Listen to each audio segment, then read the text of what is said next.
Hi, I'm Rachel Sheldrick from the Workshop Whisperer, and in today's training we're talking about the value and wow that you deliver to your customers in your auto repair shop.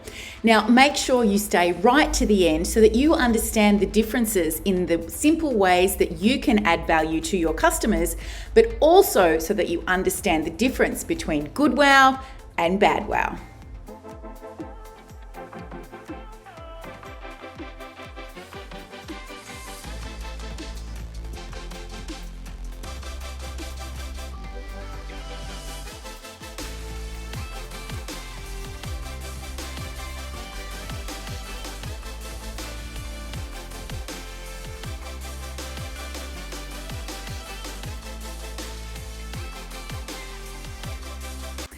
Okay, so today we're talking about value and wow. Two things in your auto repair shop that you really need to nail in order to keep your customers coming back time after time, as well as have them refer you via word of mouth to their family, friends, and the people that they work with.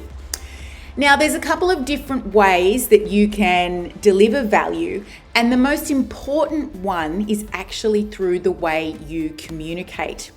So language and the way that you speak to your customers will actually have a determining role in how much value your customers perceive is in the services that you offer. So if you're only talking to your customers about price, then there's not a lot of value in that conversation. And if you continue to speak that way, just about price, then you'll teach your customers to be price sensitive and you'll attract more price sensitive customers. That's not what we want. So it's very important that you choose language that represents how valuable the service is that you're performing for the customer on their vehicle that day. And you can assist yourself in the delivery of valuable language simply in the way you report your upsell items or the items required for work on the car that day back to the customer.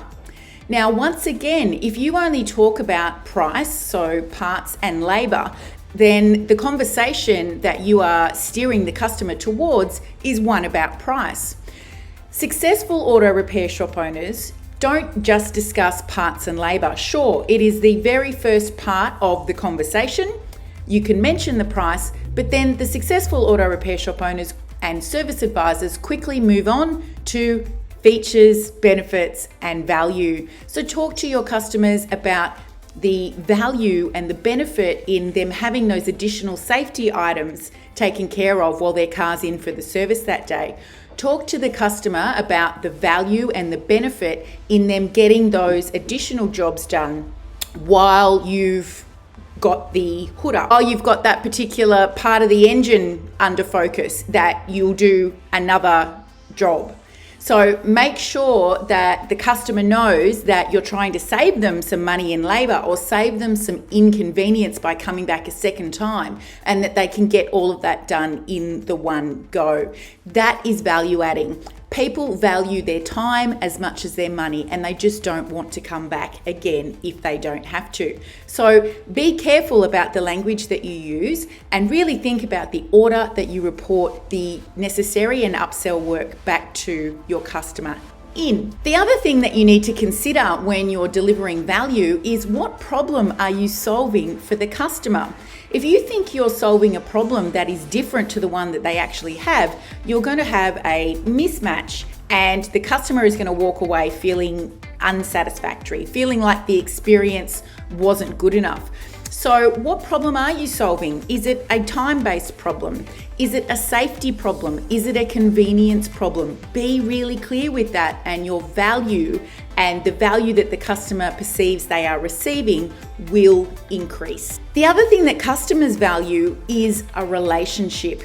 And if they don't feel like you're putting enough time into them, then they will leave you and go somewhere else. It's the major reason why customers stop going to dealerships, because they just feel like they're a number there. So a customer is looking not for you to stand there and talk to them all day. The reasonable ones do know that you do have to get back to work, but they want some familiarity. They want some understanding that you actually care, that their car is safe on the road, and that you're friendly, and that there's a bit of banter, and that you remember them when they come back. So it's super important that your person in the front office, your service advisor, just adds little notes to the customer file so that the next time they come in, you're referencing those notes and the customer feels like they're valued. Now let's talk finally about wow. I mentioned at the start of the video that there are two different kinds of wow: good wow and bad wow. Good wow is when the customer goes, wow, that's impressive. I've had a great experience here today. Bad wow is when they go, wow, what just happened? I can't believe how much that bill is. They didn't talk to me about it. They just went ahead and did the work and now I've got to pay for it. Or wow, that person didn't even look up from the desk when I walked in and I stood there for 3 minutes while they were looking at their phone. That's bad wow. We want your customer to have good wow. So I want you to consider here the type of feedback that you get from your customers at the moment. So do this exercise right now. How many customers would you put in the category of giving you feedback that is 9 or 10 out of 10? We'd call that great feedback. Next, consider how many of your customers that are giving you feedback would you put in the category of 7 or 8 out of 10? We'd call that good feedback. Next, how many are giving you feedback that's more around a 5 or a 6 out of 10? It's a bit hit and miss. And then finally, who's giving you a score that's somewhere between 1 and 4? Essentially, we'd call that crap feedback. Now, if you're in the 1 to 4 category for the majority of the feedback that you're receiving, even in the 5 to 6, the hit and miss category, you need to change something immediately. And here are the 3 quick areas that you can look at to change something to improve your customer wow and add value to your customers. The first thing is in your communication. So what's one thing that you could change with your communication today that will improve the experience for the customer? It might be that you implement that you text or call the customer as soon as the vehicle and the invoice are finished, just to let them know it's done, even if they said they wouldn't be back until 4:30 this afternoon to collect it. The next area is in education. So what's one thing that you could do and implement today that would improve the value and wow experience for your customer in regards to the way that you educate them about the job that you're doing?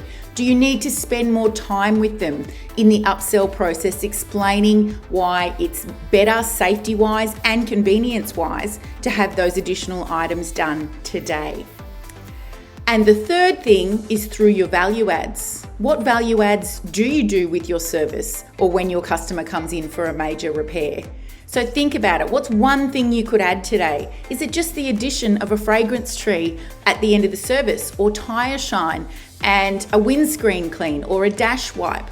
Or if you're really ready to get into the value adding, then do a free wash and vacuum.